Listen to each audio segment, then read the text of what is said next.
Hoje à noite nós vamos falar sobre barracas, vinho e uvas.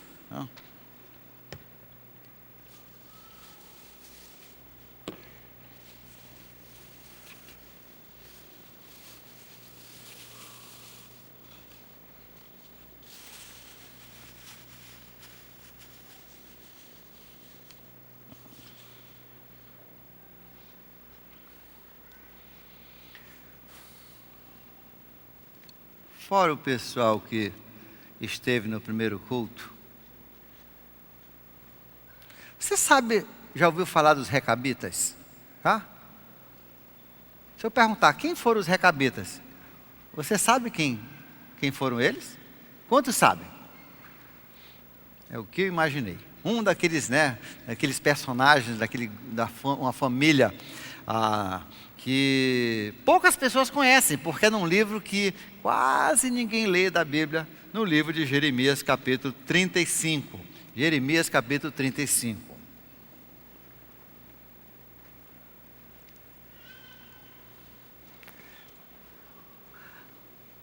A história dos recabitas é uma história que, ao preparar a mensagem hoje, eu me lembrei da primeira vez que eu ouvi. Eu achei interessante, talvez não tanto pela história, quanto pelo lindo ambiente em que eu me encontrava quando ouvi. Sempre o ambiente também ajuda você a lembrar as coisas. Por isso que professores e professoras seculares, como também na igreja, na escola dominical, nas aulas de CENIB, pastores, pregadores, quanto melhor você criar um ambiente, o contexto do seu ensino, mais fácil as pessoas vão lembrar. Por exemplo, o homem esquece quase tudo. O homem é muito esquecido. Mas se for uma mulher linda que falar para ele, ele não esquece nada. Você vai ver? Então, veja só, a mesma coisa acontece quando nós criamos um ambiente. E essa história eu ouvi num ambiente lindíssimo, ali perto da Ponta Negra, na Praia dos Cajueiros, onde hoje é a praia do Parque do Jardim das Américas. Antigamente, aquilo era uma praia deserta, você só podia chegar, na maioria, a grande parte do ano, só de barco, você podia chegar. E meu pai trabalhava muito, saía às 6 da manhã, vinha almoçar, saía de novo 15 para 1, voltava às vezes 5h30 para comer o sanduíche rapidinho com a família, 6h30 saía de novo, passava a noite dando aula no seminário, voltava 10h30 da noite para tomar uma limonada com a gente e todo mundo dormir, e íamos, e fomos criados felizes para sempre. Às vezes as mulheres acham que, o meu marido está muito ausente. Olha, eu acho que não tinha pai mais ausente do que o meu, no sentido de tempo. Não precisa o homem passar o dia em casa. Como é que ele vai trabalhar se passar o dia em casa? O homem foi feito para trabalhar. Então, o problema de pais que não influenciam os filhos, primeiro, mulher, você tem que acabar com esse negócio de querer que ele passe muito tempo com os filhos. Isso vai estragar, vai ensinar para o seu filho que o filho tem que ser vagabundo. Você não quer isso. Tem que ser um pai, tem que ver um pai trabalhador. Mas os pais têm a responsabilidade de tirar um tempo de vez em quando. E uma coisa que meu pai fez, não fazia muito, mas fazia de vez em quando, é que ele nos surpreendia. E um ano ele nos surpreendeu ele pegou uma lancha e nós fomos para essa praia, passamos 6 dias na praia. 6 dias. Eu pensei até que ele tinha se tornado mundano, de tirar 6 dias da vida dele. E passamos, pescamos, fizemos fogo na praia, assamos. Foi assim, foram 6 dias maravilhosos que nunca esqueci. E durante aqueles 6 dias, sempre num horário pela manhã, ele fazia um devocional. E um desses devocionais foi sobre os recabitas. E ali naquela cabecinha de 9 anos ou 10 anos, ficou gravado como um carimbo.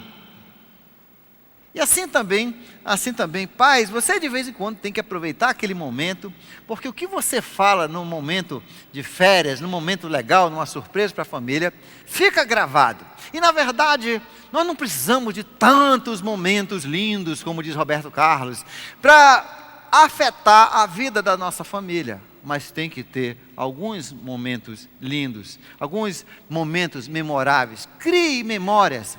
Na verdade, os momentos onde o meu pai teve grande influência na minha vida, não foram tantos assim, mas foram marcantes. E é isso que o pai, esse é o trabalho do pai. A mãe vai ter mais aquele dia a dia, né? Na verdade, os filhos nunca vão se lembrar assim, das grandes coisas que a sua mãe ensinou, porque ela ensinou foi praticamente tudo, entendeu? E é tipo aquela pessoa que se você é criado com ela, aquele filho. Hoje eu vi aqui um garoto que eu não tinha visto desde quando nasceu. Está vindo para o culto, mas eu não vejo porque os pais sentam um pouco atrás. Hoje, de repente, o cara está um monstro. Ele nasceu ontem, já está desse tamanho, né? Na verdade, não é assim. É que nesses 10 meses, ele vem crescendo e eu não vejo vendo. Quando eu falei, pô, o menino está tão grande. Os pais olharam assim como se eu fosse, né, de algum outro planeta. Você acha grande ele? É. Sim, porque eu não vejo ele desde quando ele nasceu. Eu vi na primeira semana e vi agora. Então se passou. Assim também as mães, os conselhos de mães. Não é que as pessoas não honrem, não notem. É porque todo dia você cutuca um pouco, né? Pais, crie esses momentos memoráveis. Essa é a sua função. Isso ajuda a criar os focos, ajuda a criar os alvos para os seus filhos. E a história dos recabitas foi um desses na minha vida. Os recabitas eram descendentes de Caleb. Você se lembra de Caleb? Caleb viveu antes ou depois de Abraão? Por isso que eu quero que você esteja no seminário aos domingos, Senib, tá? Se você não soube responder isso aí, na ponta da língua, então você tem que estar. Esse ano não tem mais vaga, acabou a última aula, a próxima aula é a última aula, depois só aquele encerramento. Então só no ano que vem, em fevereiro, primeiro domingo de fevereiro, se não me engano, começa o novo ano de Senib. Que é seminário aos domingos, onde você aprende todos esses detalhes. Nós não temos tempo, domingo à noite, para estudarmos essas coisas todas, né? Isso que é o que nós fazemos na nossa escola dominical com as crianças. Eles estudam, eles conhecem esses nomes. É isso que nós fazemos nos nossos adultos. Você precisa conhecer a sua Bíblia. Se a Bíblia é a palavra pelo qual nós seremos julgados, é bom a gente conhecer essa palavra do Senhor. Então Caleb foi um daqueles quantos espias? Daqueles 12 espias que foram ver o quê? Vocês pensam que eu vou dar tudo para vocês? Não. Foram ver a terra, sim, mas qual foi a terra? A terra prometida, Canaã. E foram 12, e desses 12, como na sociedade em geral, de 12, tinha 2 otimistas e tinha 10 pessimistas. E os 10 disseram, sim, a terra é linda, mas ninguém consegue, é cheio de gigantes, o povo é forte, nós vamos morrer, é melhor a gente voltar para o Egito, é melhor a gente ser escravo, levar a lapada nas costas, é melhor do que a gente morrer. E esses 2, Caleb e seu amigo... Não era Moisés, não? Não, Moisés era o chefe da turma toda. Caleb e Josué. Então foram otimistas e creram em Deus. Disseram, não, assim tem uns gigantinhos lá, mas esse gigantinho não está com nada, né? Uma pedrada ele vai para o chão. E inclusive Caleb, interessante que Caleb, quando atravessaram o Rio Jordão, e ele já tinha agora 80 e poucos anos, ele disse para Moisés, conforme a tua promessa, né, por causa da minha fidelidade, eu quero aquele morro lá onde moram as montanhas. Eu quero a terra dos gigantes. Sabe por quê? Porque a terra dos gigantes era a melhor terra. Você acha que o gigante, tendo a opção de matar os outros tudinho, ia ficar com a pior terra? Não, ele pegou a melhor parte. Caleb sabia disso. Tira o gigante e você fica com a melhor terra, né? Já pensou você morar na casa de um gigante? Ia ser um casarão, né? Olha só para comportar um homem de 3 metros de altura, tinham que ser casas, mansões, né? Tinham que ser casas grandes.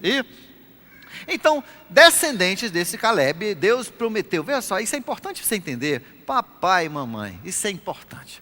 Hoje nós falamos muito na maldição hereditária. Já ouviram falar de maldição hereditária? Já? Levanta a mão, porque esse negócio de balançar a cabeça, não. Tá vendo? Tudo que é ruim vocês já ouviram falar. Agora, nomes bons, vocês não ouviram nada, né? Vai ver como é que é. E a gente fala, muitas pessoas falam, tá amarrado, essa família tá com problema aí. Hoje alguém falou para uma mulher, disse, o teu marido tá amarrado. Ele disse, só a minha cara que tá amarrada, né? E as pessoas creem nessas crendices. É crendice, porque quando você aceitou Jesus, não existe mais maldição. Jesus levou sobre si toda a nossa maldição. Isso é o pessoal biruta espiritual que ficam falando em leseira que não tem nada a ver com a Bíblia. Eles ficam falando besteira e até parece ter alguma sabedoria, mas não tem. A Bíblia diz que Jesus quebrou todas as nossas maldições. Se ele pagou o nosso inferno, imagina o que ele fez com uma maldiçãozinha, que era só temporária aqui sobre a terra. Acabou a sua. Agora, o que não acabou são as nossas bênçãos hereditárias. A Bíblia diz que existem bênçãos hereditárias. Eu creio que eu sou de uma geração abençoada, porque meu avô tomou decisões na vida dele de servir a Deus, né? Meu avô foi um homem simples, fazendeiro, né? Fumou até quase o fim da vida dele, né? Estou jogando só isso porque tem pessoas que ele não fuma, não bebe, é um crentão, né? O que faz você ser um crente é amar a Deus sobre todas as coisas, né? Mas ele foi um diácono, era diácono de uma igreja, e muito devoto, minha avó muito devota, nunca pregou uma mensagem, nunca deu uma aula de escola dominical, porque era um homem muito simples, muito tímido, né? Uma boa personalidade, mas muito tímido. Mas por causa da fidelidade deles, ele passou por uma geração, tá? E nós já estamos agora na 4ª geração de pastores e pregadores daquele avô que se dedicou ao Senhor, ele e sua família. Não perdiam um domingo. Fizesse sol, fizesse chuva ou neve, eles iam para o culto, né? E ninguém falava mal da igreja. O filho que fizesse uma piada com o professor de escola dominical, rapaz, ia levar uma surra tão segura que nunca mais ele ia querer contar nem piada. Ele era muito sério nas coisas de Deus. Eu me lembro dele, e ele não gostava de brincadeiras com coisas de Deus, nem com igreja. Então veja só, ele passou essa herança, a Bíblia nos ensina isso. E por isso que o livro, essa história dos Recabitas é uma história importante, porque a sua fidelidade, papai e mamãe, a sua fidelidade vai gerar não somente bênção para os seus filhos, mas para os seus netos e bisnetos. Sempre a Bíblia fala até a 4ª geração, até os seus bisnetos. E essa passagem nos fala um pouquinho sobre uma dessas bênçãos e uma família que foi abençoada assim. Capítulo 35 de Jeremias, a história dos Recabitas. Durante o reinado de Jeoaquim, filho de Josias, rei de Judá, o Senhor dirigiu esta palavra a Jeremias: vá à comunidade dos Recabitas, convide-os a virem a uma das salas do templo do Senhor e ofereça-lhes vinho para beber. Deixa eu falar mais um pouquinho sobre os Recabitas. Eu falei que eram descendentes de Caleb, mas não somente de Caleb, mas também de um homem que a maioria aqui eu acho que nunca ouviu nem falar, Jonadab. Já ouviram falar de Jonadab? Querem apostar uma pizza em cima de Jonadab? Jonadab, na verdade, tinham 2 Jonadabs, esse é o segundo Jonadab da Bíblia. O Jonadab que ajudou a limpar a família, acabar com a família de Acabe. Acabe era um rei, da onde mesmo? Vocês não estão me ajudando nada nessa mensagem, né? Acabe era rei de Judá ou Israel? Eu não ouvi lá de trás ninguém falar. Israel. Foi isso mesmo. Parabéns. De Israel. E como é que era esse negócio de Judá e Israel? Na verdade, era uma nação quando saíram do Egito, e por causa de uma besteira do... Quem foi aquele rei que fez a besteira mesmo? Reoboão, que era filho de quem mesmo? Salomão. Tem um ali, parece que já fez os 6 cursos de Velho Testamento. Filho de Salomão, e que era neto de... Agora você sabe, a filha de Salomão, agora todo mundo sabe, né? Obrigado, Salomão. Então, Reoboão, ele por uma besteira de ouvir só a turma dele, mais nova, terminou perdendo o reino, perdeu 10 das 12 tribos, que se foram com Jeroboão, que tinha sido um empregado do palácio do seu pai. Então ficaram 2 tribos, e essas 2 tribos, essas 2 nações, 2 estados, digamos assim, ficaram com Jerusalém. E Jerusalém era a capital que Deus tinha dado, porque ali foi construído o templo aonde estava a presença de Deus. Em todo mundo, para você ir consultar a Deus, para você ouvir, para você andar na presença de Deus, você tinha que estar em Jerusalém. Era o templo de Deus naquela época. Então, 2 tribos ficaram ali, e Israel então partiu. Como Jeroboão ficou com medo do povo de Israel reintegrar-se à nação de Judá, ele então criou uma outra capital, inclusive criou uma outra religião, para que o povo não fosse mais em Jerusalém. Mas havia um homem, seu nome era Jonadab, e ele imaginava assim: esse negócio está errado. O Deus verdadeiro, nosso Deus, ele está em Jerusalém, né? Ele habita, o templo dele é em Jerusalém. O Deus que criou o céu e a terra, a apresentação dele, a arca santa dele está em Jerusalém. Então, quando esses reis de Israel, eles foram piorando, cada vez piores, né? E mais sanguinários, e mais errados, e mais idólatras, e mais falsos, e mais mentiras. E chegou a um ponto que surgiu um rei chamado Acabe. Acabe era casado com uma mulher muito linda, chamada... Como era o nome dela mesmo? A primeira fonte na Bíblia onde fala de maquiagem. Era a mulher que inventou a maquiagem, né? Inclusive, quando acharam lá, os arqueólogos acharam a cidade, tiveram fazendo escavações na cidade onde ela morava, que a Bíblia diz que ela morava, acharam muitos potinhos de tintas para fazer maquiagem. Então a Jezabel era conhecida pela maquiagem. Você conhece pessoas pela maquiagem, tá? Ela maquiagem e maquinação. A mulher era sem vergonha. Ela armava.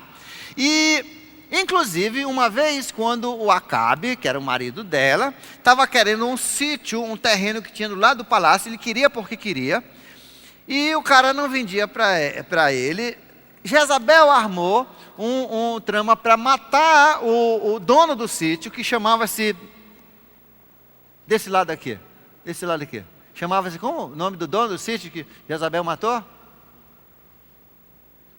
Exatamente. Nabote. Vocês ouviram, né? Nabote. Né? Vocês não ouviram nada. Nabote, né?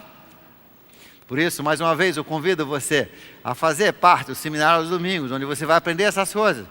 No ano que vem, quando der a história do recapítulo, você vai ter essas respostas todinhas, tá bom? E então ela mandou matar Nabote e tomou e deu para o marido dela o sítio de Nabote. Mas ali foi a gota d'água. Deus disse: agora eu vou te eliminar, Acabe. Você é um rei perverso. Você é tão perverso e a sua mulher pior ainda, que eu vou matar vocês. Sua mulher vai ser comida pelos cachorros, a cadela vai ser comida pelos cães, né? E você não vai ser comido, mas vai ser lambido. Você vai morrer e os cachorros vão lamber o seu sangue, né? Vão engordar com o seu sangue. Bem, Deus chamou um homem para fazer esse trabalho. Deus chamou um homem chamado motorista louco, né? É um homem conhecido por ser o pior motorista de todo Israel, né? Seu nome era Jeú. Vocês sabiam disso, não sabiam? É que tudo vocês sabem hoje à noite. Eu estou vendo que vocês realmente, o Velho Testamento vocês conhecem com a palma da mão. Eu estou assim impressionado com essa. Então, Jeú era um cavaleiro doido. Ele tinha uma carruagem e todo mundo conhecia ele de longe porque ele parecia um bêbado dirigindo, né? Ele dava um bom amazonense no carro dele, né? E ele vinha às loucas. E Deus disse: Jeú, eu estou te chamando, eu estou te ungindo. Ele mandou o profeta ungir. Ele disse: eu estou te ungindo para ser o acaba com Acabe. A sua missão de vida é acabar com Acabe. Acabe com Acabe, né? E o Jeú aceitou o desafio e acabou com Acabe e com a Jezabel. Ainda passou, bagaçou a Jezabel. Olha, eu acho que ainda passou 3 vezes o carro em cima dela, né? Foi almoçar ainda no palácio, a comida que ela ia comer, almoçou, e depois, era filha de rei, vamos enterrar. Quando chegou lá, não tinha mais nada, né? Os cachorros já tinham, devorado a devoradora. E Jeú então ficou famoso e ele tomou as rédeas do reino. Mas nesse momento de zelo, onde ele estava acabando com a família de Acabe, ele, numa certa estrada, Deus mandou uma certa pessoa aparecer. Esse homem chamava-se Jonadab. Ele viu Jonadab à beira da estrada, deu uma freada, né? E os cavalos pararam. E ele olhou para Jonadab e disse: você está comigo? Ou está com Acabe? Ele disse: estou com você. Suba no meu carro. Ele puxou e mal o Jonadab tinha pisado, ele saiu, né? Numa louca, saiu cantando o pneu de ferro na estrada de barro. E eles então foram e mataram a Jezabel, mataram a família de Jezabel e mais alguns outros. E finalmente ele foi para um templo que eles tinham lá, onde adoravam o deus Baal, que você lê muito na Bíblia. E ele chamou todos os profetas. O Jeú era malandro. Ele chamou: eu quero adorar o deus Baal. Vamos fazer uma grande festa para o deus Baal. Uma festa onde todos os balaíns, todos os balaístas, todos os balões, todo mundo vem. Nós vamos fazer uma grande festa, uma baloada. E vieram fazer a baloada. E chegaram, ele disse, quando todo mundo estiver lá dentro do templo de Balão, de Baal, nós vamos fazer o seguinte: os homens lá fora vão fechar as portas. Eu vou sair, quando eu sair, vocês fecham as portas, trancam, e nós vamos tocar fogo em todo mundo. Nós vamos matar e tocar fogo. E ele matou, um só dia, todos os profetas de Baal, né? E Israel ficou sem essa religião do deus Baal por muitos e muitos anos, por causa dessa limpeza. E Jonadab foi o homem que acompanhou ele em toda essa missão e se tornou uma pessoa importante no reino de Jeú. Jonadab, por que eu falei tudo isso? Porque Jonadab vai aparecer nessas escrituras, e você tinha que saber quem era Jonadab. Como você não fez Velho Testamento 5, ou não passou, né? Você tinha que saber quem era Jonadab para entender aquela história. Então, o que nós já lemos até agora? Que Deus falou com quem? Com quem? Com quem que Deus falou? Fala comigo, você gosta tanto de falar, eu não imagino que vocês estão... Pelo menos a mulherada em casa, eu acho que fala mais do que isso, não fala? Mas pelo menos eu gostei de uma coisa: quando você não tem nada que dizer, não diga nada. Tem gente que fala até quando não tem nada para falar, né? Deus falou com quem? Jeremias. Eu brinco assim, porque eu quero que você aprenda, né? Eu brinco assim porque, na verdade, a gente fala tanto da Bíblia e a gente não sabe quase a Bíblia, não é isso? Esse é o problema do mundo, o problema dos cristãos que não sabem a Bíblia. A gente tem que saber essa Bíblia. Então, Jeremias, que era um dos grandes profetas de Deus, a palavra veio para ele e disse: vá chamar os recabitas e convide-os para virem para uma das salas do templo do Senhor. Em volta do templo tinha muitas salas, que pertenciam, onde eram feitos os serviços. Era tipo assim, tá? Tipo isso aqui, tinha salas ao redor da parte importante, né? Que era o santo lugar e o santíssimo lugar, e aí o pátio onde faziam os sacrifícios. E então ele disse: venham e ofereça-lhes vinho, convide essa família para tomar um vinho com você. Então busquei Jazanias, filho de Jeremias, que é outro Jeremias, não é filho dele, filho de Abazanias e seus irmãos e todos os seus filhos e toda a sua comunidade dos recabitas. Eu os levei ao templo do Senhor. Quem é esse eu? Jeremias os levou ao templo do Senhor, a sala dos filhos de Anã, foram numa sala, e lá ele colocou vinho sobre a mesa, colocou umas taças, e disse: vamos beber um pouco, beba um pouquinho. Ou quem que não quer uma oferta dessa? Porém, verso 6, eles disseram: não bebemos vinho.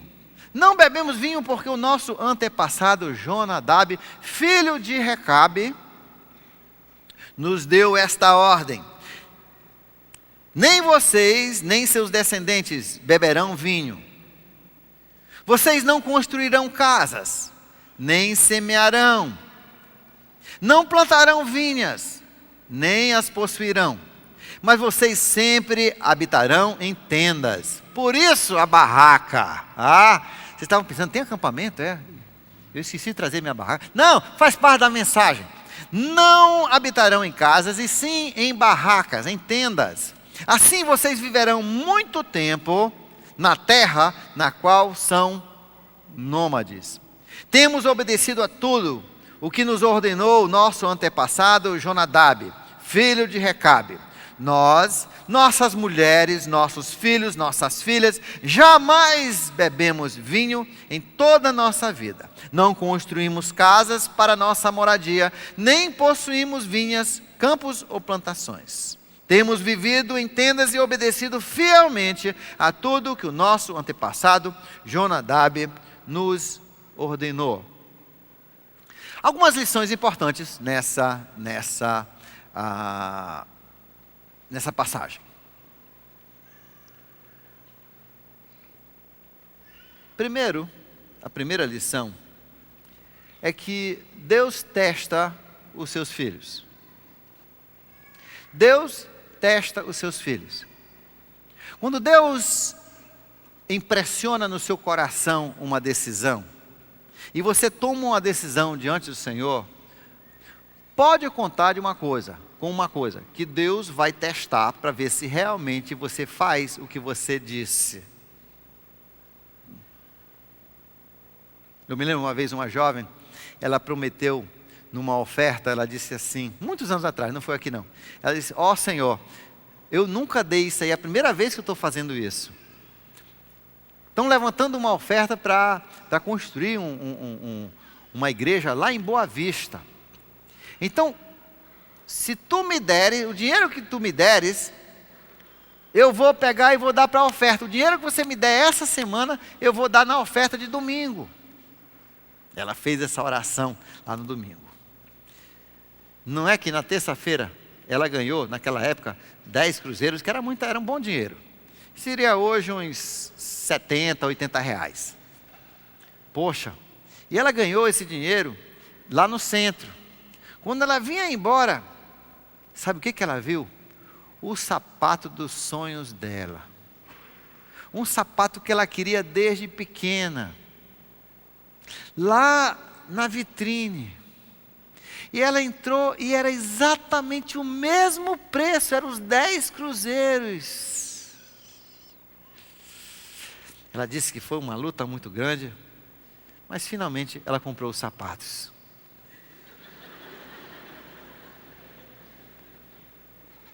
E sabe uma coisa? Ali cessou a bênção dela. Você nunca sabe quando Deus vai testar o seu coração. Mas você pode contar com uma coisa, filho e filha de Deus. Deus vai testar seu coração. Deus vai ver se realmente você mantém as suas promessas com Ele, as suas decisões com Ele. Deus vê tudo e ouve tudo, e Ele vai testar seu coração. Ele quer ver o que tem lá dentro. Umas 6 semanas atrás, 2 meses atrás, eu vinha orando muito sobre um novo ministério aqui na igreja. E orando, eu estava entre várias pessoas, e orando e conversando com pessoas que conheciam. E finalmente, Deus confirmou no meu coração o nome que eu tinha que chamar. No domingo de manhã, eu vim aqui para fazer o convite, abrir a conversa, explicar o que e convidar essa pessoa para assumir um novo ministério. Quando eu cheguei no domingo, procurei a pessoa e a pessoa não estava. Aí eu pensei, talvez viajou? Talvez está doente? Não. Sabe por que não vieram?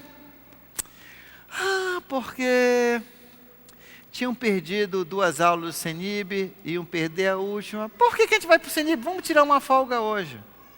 Deus testou o coração. E Deus confirmou naquele momento, Davi, esse daí não dá para esse ministério. Troque, não é esse a pessoa que eu quero. Deus testa o nosso coração ainda hoje. Como é que Deus testa o nosso coração? Deus testa o nosso coração. Você diz, nunca mais eu vou faltar domingo. Aí Ele bota uma prova no domingo. Nunca mais eu vou faltar domingo. Aí Ele chama você no seu trabalho no domingo. Deus foi quem mandou Jeremias, veja só, foi Deus que mandou Jeremias fazer esse teste. Porque eles sabiam desse compromisso, eles sabiam desse compromisso que eles tinham feito com o tataravô deles.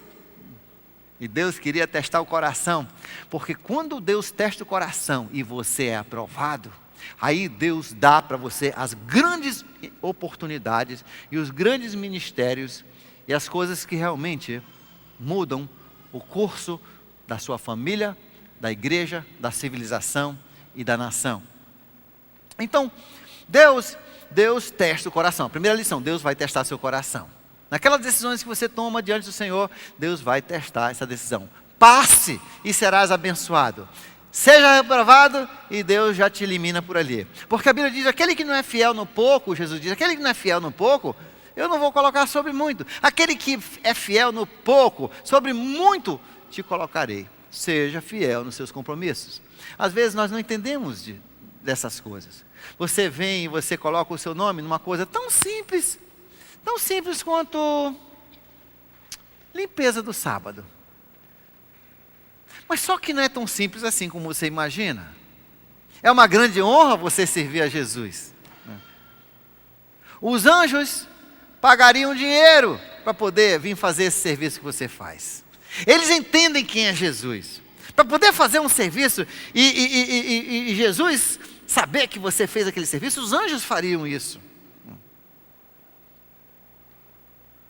Às vezes a gente assina o nome nisso, naquilo, diz que vamos fazer isso.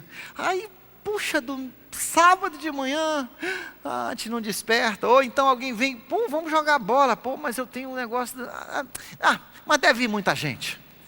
E naquela hora você não passa no teste, e naquela hora você deixa de receber grandes bênçãos lá na frente.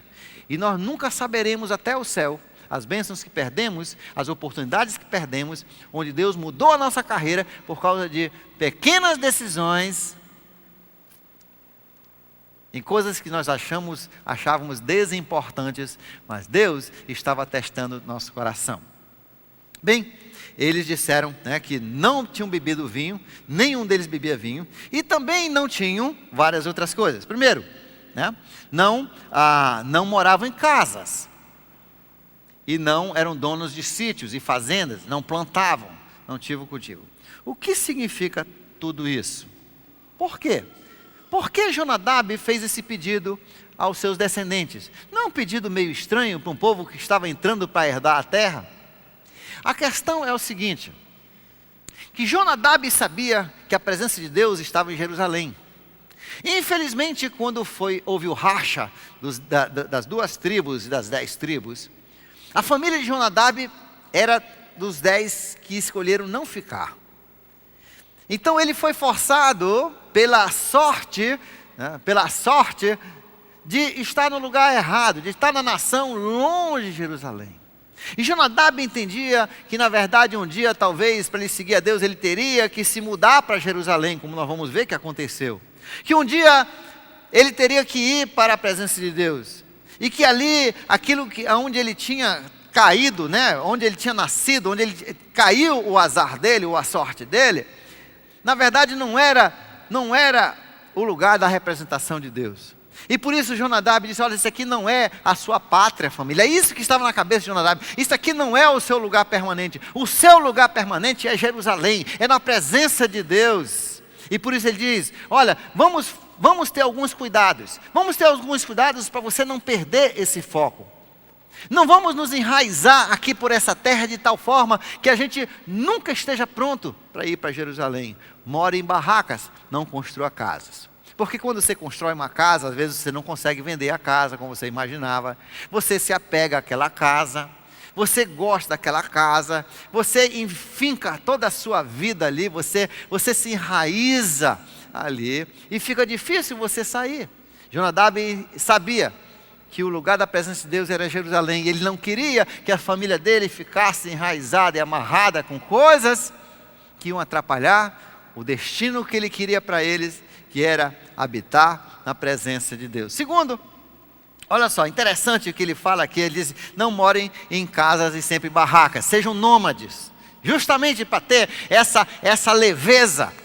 Se Deus chamar você para sair de Manaus e trabalhar por Ele na África ou no Sul, no Chile, tem pessoas que não poderiam, porque já colocaram as suas estacas muito profundamente. Você está endividado até o talo, você não tem como sair, você não tem como deixar o seu emprego, você já se apaixonou pela sua casa, você já enfincou profundamente os seus alicerces, você já se apegou muito à terra. Em 1 Pedro capítulo 2, verso 11, Deus nos adverte através do apóstolo Pedro, ele diz assim: viva como peregrinos nessa terra. Entenda que essa terra como ela é hoje não é o seu lar permanente. Você, como Abraão, está à procura de uma outra cidade. Essa terra não é a nossa terra. Sim, a gente gosta de Manaus, né? A não ser quando a gente está sendo assaltado, né? Aqui tem muito assalto, né? E daqui até o Natal vai piorar, pessoal. Você tem que ter, sejam vigilantes, tá? É hora de todo mundo ter mais cuidado que nunca. Essa semana, 2 jovens foram assaltadas, né? Quando voltavam da igreja. Olha, não fique na rua conversando, tá? Não dê chance. Quando você chega em um lugar, você tem que olhar. Nós estamos morando numa zona de guerra, pessoal. Nós estamos numa situação quase igual à da Colômbia. Não estamos muito longe disso, não. E da Venezuela. Então, todo mundo vigilante, todo mundo orando, uns pelos outros. Eu oro quando eu saio de casa, eu oro pelas casas dos outros, pela minha casa. Eu oro pela sua segurança à noite, quando você vai para casa. Nós temos que orar, nós temos que cobrir uns aos outros de oração, né? Deus, às vezes, Ele responde nossas orações. Ore pelas pessoas que você conhece. Ore, porque durante esse ensaio nós vamos estar movimentando muito. Ore, porque durante essa época os assaltos aumentam, né? Previna-se, né? Tenha cuidado, seja alerta. Não dê bobo para mototáxis. Olha, mototáxis o negócio perdeu, né? Foi mototáxi, tá? Então cuidado, você não pode confiar em mais ninguém. É hora de você confiar no Senhor. E olhos até o Natal, tá? Até acabar o Natal, aí diminui um pouco. Dê graças a Deus por dias de chuva. Sabe por quê? Que dia de chuva tem menos assalto. Tá vendo?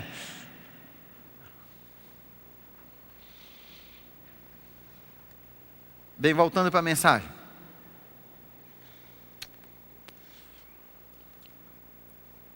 Jonadab sabia que esse povo ia se apegar à sua terra, ia ser difícil eles quererem largar, mesmo sabendo que Deus estava lá, ia ser difícil eles saírem da sua terra, porque nós construímos isso aqui é nosso, é o nosso patrimônio.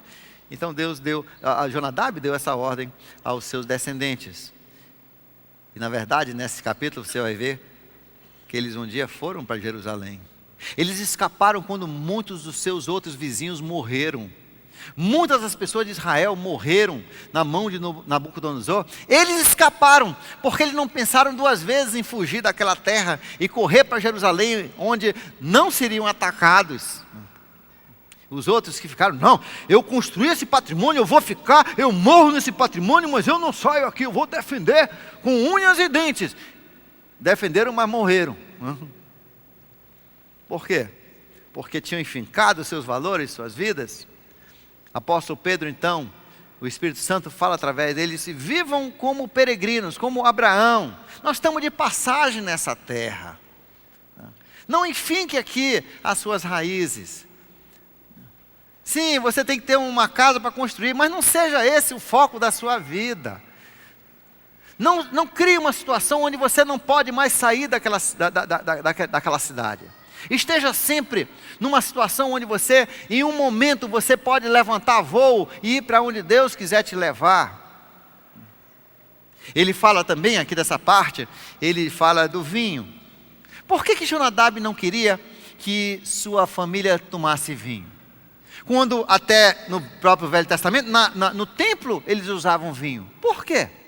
Porque o vinho representava a alegria, né? A festança, os prazeres da vida.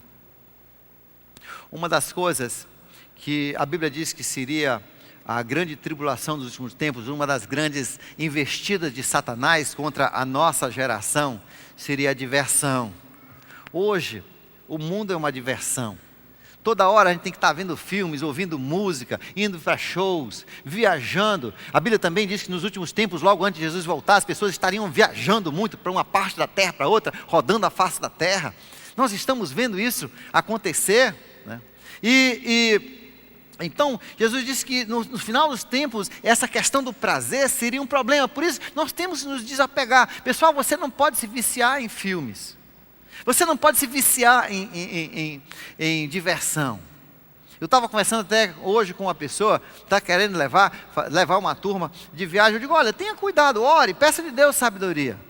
É bom viajar, mas você tem que ter o cuidado de não atiçar esse lado. Tem pessoas que uma vez que viajam, aí viajam toda hora, só pensam em viagem, não dão mais nada para Deus, não se interessam mais em nada, estão só viajando, querem diversão, toda a chance que tem, não estão nem aí, largam tudo e vão para suas viagens.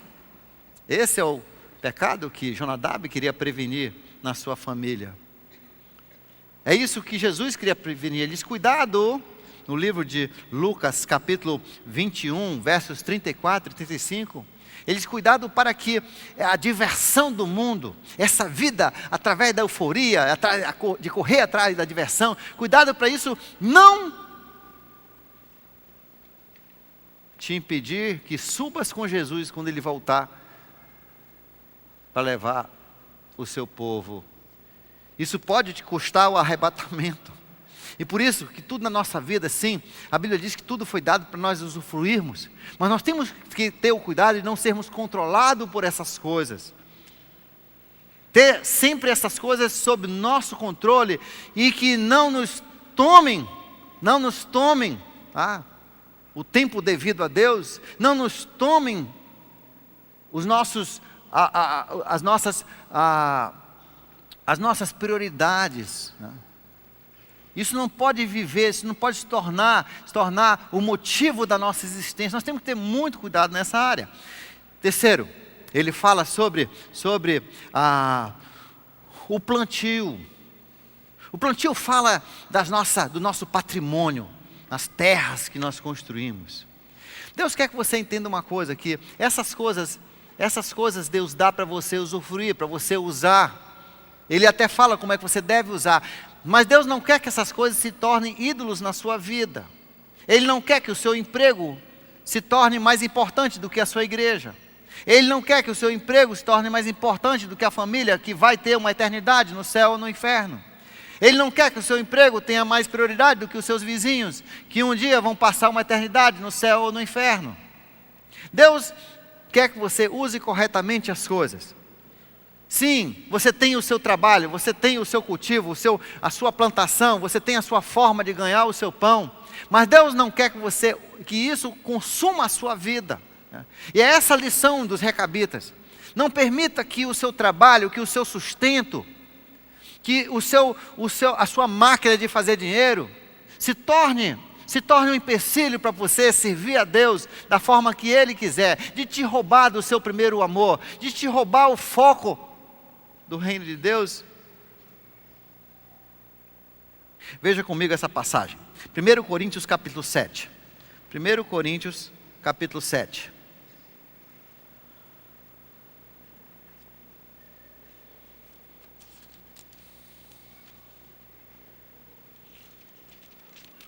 Verso 29. 1 Coríntios, capítulo 7, verso 29. O apóstolo Paulo escrevendo aqui para a igreja de Coríntios, que tinha tantos problemas com essas coisas que nós estamos falando, ele diz assim: o que eu quero dizer, pessoal, olha só, eu gosto desse verso, o que eu estou tentando dizer, pessoal, o que eu quero dizer é que o tempo é curto. Vamos ler esse versículo? Vamos? Juntos? O que eu quero... Não, com emoção, isso aí. O que eu quero dizer... Não. Você é o apóstolo Paulo, você está tentando explicar para você mesmo.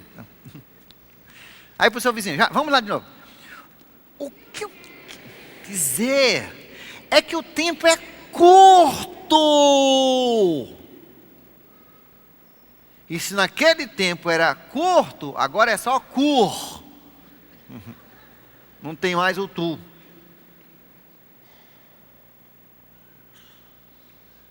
O apóstolo Pedro diz assim: e agora está mais curto o nosso tempo do que quando nós aceitamos Jesus.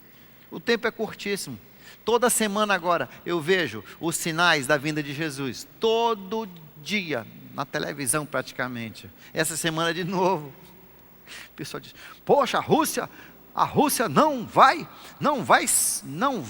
fazer pressão contra o Irã. Claro que não vai, a Bíblia diz que ele vai ser o associado do Irã para atacar Israel. Pessoal, não fique esperando aquilo que está contrário à Bíblia.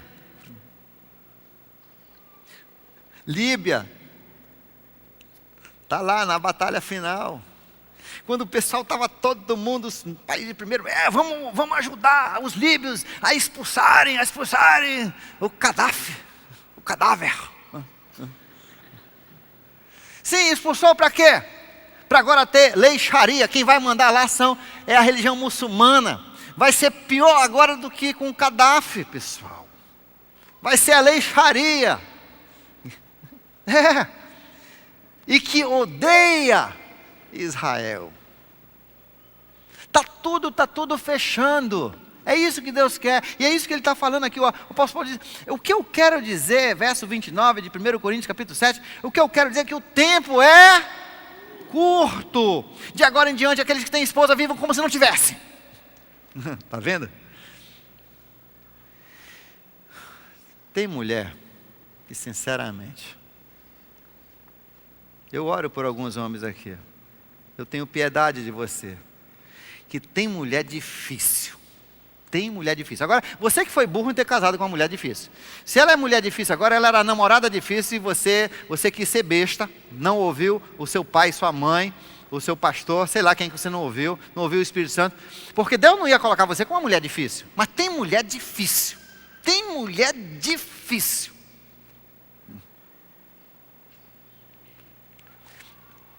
Conversei com um cara que ele está 1 ano. Ele fez uma besteirinha, um negócio assim, não foi. E a mulher não esquece do troço, olha, todo dia, dia e noite. Não esquece. Porque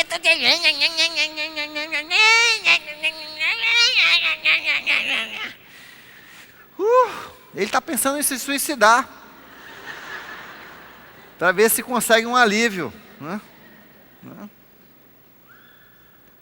Mulheres, você que é chata, você que é uma mala sem alça, deixa de ser assim. Tu tem que acelerar o seu marido e não ser contra ele. Vamos falar com os homens agora, que já tem mulher chata com raiva, né? As que estão com raiva é porque são chatas, né? Aonde o sapato não deu, não apertou. Você devia estar acelerando o seu marido em vez de desacelerando. Aí vamos continuar, vamos falar também nos homens e nos outros. Não? Então viva como se não tivesse. Homem, você não pode estar toda hora preocupado com a sua mulher. Mulher, você não pode ser a preocupação do seu homem. Toda hora ele está preocupado com você.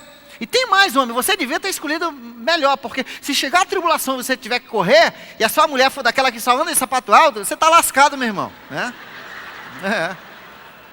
A Bíblia diz naquele dia, nem volte para casa. E claro, se você tiver mulher, você tem que voltar para ela, com ela, você tem que voltar com ela para tentar sair correndo. E agora esse sapato, ai meu Deus, não posso. Ah não, você tem que ter aquele que corre mais do que você. É esse o tipo de mulher que você tem que ter. Que vai botar óleo nessa sua rodana. Vai ajudar você a correr. Aqueles que choram, como se não chorassem. Tem gente que chora anos por causa de uma mágoa, de um ressentimento, se acaba. E todo tempo pensa, deixa de ser besta. Acabar com isso. Tu vai mudar o que aconteceu? Vai mudar o que aconteceu? A sua mágoa vai mudar o que aconteceu? A sua tristeza vai mudar o que aconteceu? O que aconteceu, aconteceu. Besta é você deixar isso acontecer todo dia no seu coração. Larga o que aconteceu, toca para frente. Agora deixa eu falar com as mulheres. Tem mulher também. Eu estou pegando muito nas mulheres hoje, então. Tem mulher que Deus olha e vê que você casou com um zero à esquerda. Você não soube escolher, você não veio perguntar do pastor, pastor, esse cara presta? Pastor tem um discernimento bom. Mas mesmo se eu tivesse falado, mas o pastor não sabe de nada. Eu sei. E sua mãe concordou comigo, né? E o seu pai, todo mundo concordou, sabe? Não, você não entende. Eu sei que vocês acham isso dele, porque vocês têm marcação com ele. Depois quem vai ficar marcado é você. Aí você casa com esse camarada, aí Deus vê que ele te pisa, você quer servir a Deus, ele te pisa, ele faz tudo que não presta. Aí Deus abre uma porta para você fugir dele, chama-se chifres.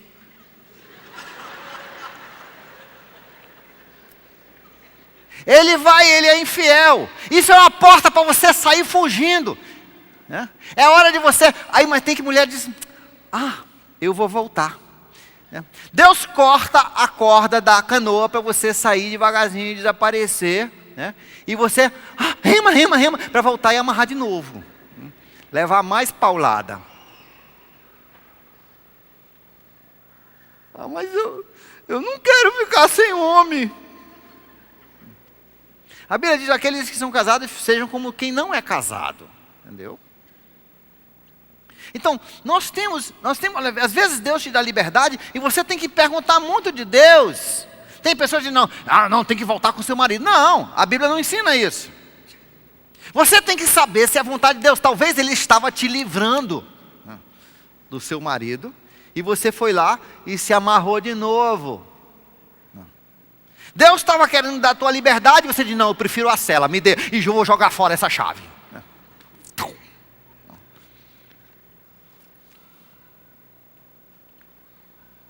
Nós estamos nos últimos tempos, você não pode perder o seu tempo, a sua vida, gerenciando problemas. Essas coisas são a maldição que te amarram. Não é maldição hereditária. É problemas que Deus nunca queria que você tivesse e você assumiu.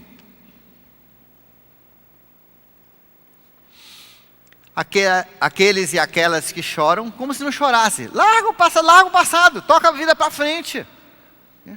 Não fica chorando o leite que derramou.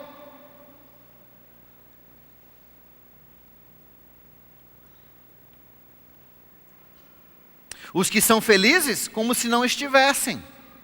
Você também não pode viver a sua vida em busca da felicidade, alegria. O seu foco tem que ser, o tempo é curto.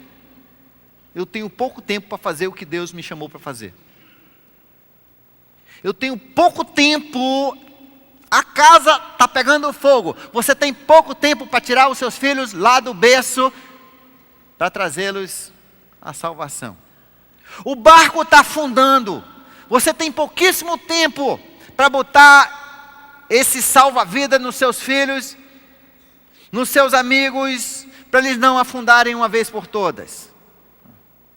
Nós temos que agir, é isso que Deus... O tempo é curto, portanto, os que compram como se nada possuíssem. Tá? Não se apegue às coisas. Não se apegue às coisas. E uma das formas de você não se apegar às coisas é não comprar coisa que você vai se apegar. Ah, mas eu tenho que ter esse celular de R$2.000. Aí agora, você fica todo o tempo preso, você é um antissocial, você não faz mais, você não é mais amigo com você, porque toda hora você está lá.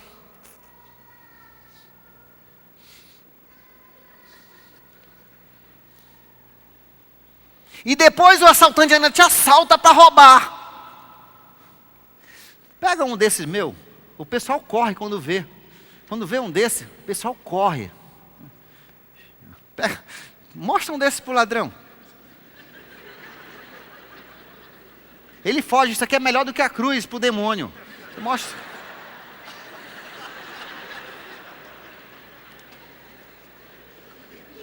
E cai no chão, e não quebra, né? Ninguém leva.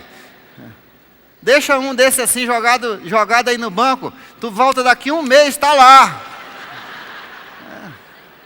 As pessoas que compram, Deus está dizendo, as pessoas que compram as coisas, não como se possuísse alguma coisa. Até nas nossas compras, nós temos que estar pensando, o tempo é curto. O tempo é curto. Os que usam as coisas do mundo, e todos nós usamos luz, usamos televisão, usamos computadores, usamos carros, usamos tantas coisas. Os que usam as coisas do mundo, como se não as usassem, ou na verdade diz assim, tá? Não enrolado com essas coisas. No grego é, as pessoas que usam as coisas do mundo, não enrolados com essas coisas. Nós temos que usar as coisas, mas de uma forma que, se Deus tirar, bendito seja o nome de Deus, isso não me fez falta. Eu usei quanto eu tinha. Ah, eu não posso mais não, não posso mais não. Não posso, não. Se eu não tiver uma geladeira daquele que a gente tinha, eu não vou morrer. Não dá mais não. Né? Eu só consigo viver agora com um carro e com uma geladeira de 2 portas.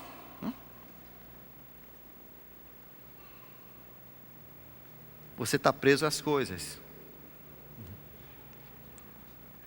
Quando eu construí essa minha casa, era a casa dos meus sonhos. E meu sonho era encher de jovens. Naquele tempo eu trabalhava só com jovens na minha outra igreja. Eu fiz uma casa para poder dormir 70 jovens em cima, mais 50 fora. Né? Botei pegador de rede por toda parte. Uma área grande para poder ter campo de futebol. Quando eu terminei, eu estava achando legal a casa. Aí uma noite, Deus chegou comigo e disse, Davi, tu me amas mais do que essa casa? Ó Senhor, pastor Davi te ama muito. Né? Davi, você deixaria essa casa por minha causa? Claro, Senhor, que eu deixaria essa casa. Essa casa não é nada. Davi, você iria para Angola? Angola, agora, aí é ruim. Ó. Aí é ruim. E só tinha terminado a guerra há 1 ano e o negócio estava feio lá. Pô, aí eu... A minha esposa até disse, não, olha, se for assim, você vai e eu vou ficar trabalhando para sustentar você lá no campo missionário.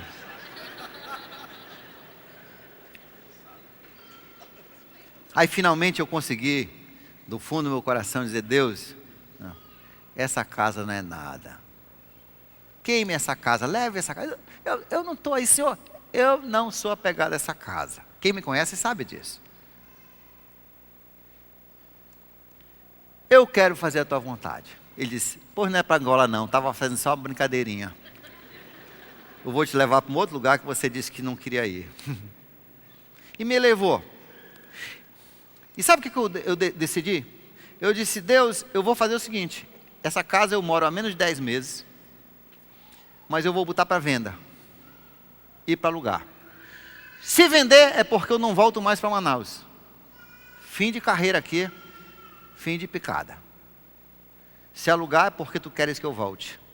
Na noite que eu estava indo para o aeroporto, a mobiliária ligou e disse: Davi, alugamos. Estou aqui. Veja só, Deus quer que você se desapegue às coisas. Você tem que ver, senão você nunca vai passar no teste. Deus nunca vai poder dar o que Ele tem para você. Deus tem um plano maravilhoso para você. Mas você não pode se apegar aos prazeres, nem fincar raízes nesse mundo, né? E não pode ser dominado pelas coisas que você compra e usa, as coisas do uso desse dia, porque o tempo é curto. Durante essa semana, eu gostaria que você pensasse bem nessas coisas. Na sua diversão, nas suas raízes, nos alicerces que você está construindo para baixo, não para cima. E no seu sustento. Que você pedisse de Deus um desprendimento dessas coisas. E as coisas que você sente que estão prendendo você, seja o celular, seja o computador, seja... que você diga: sabe uma coisa, Deus, está à sua disposição. Porque eu quero ser como os recabitas, que tinham o olho sempre em Jerusalém. Eu quero ser como o apóstolo Pedro, que tinha sempre o seu olho na cidade santa. Eu quero ser como Abraão, que viveu a sua vida sem construir uma casa, sempre construindo altares para adorar a Deus e trocando as suas tendas, suas barracas, de um lugar para o outro. Pai, me oriente, me mostre.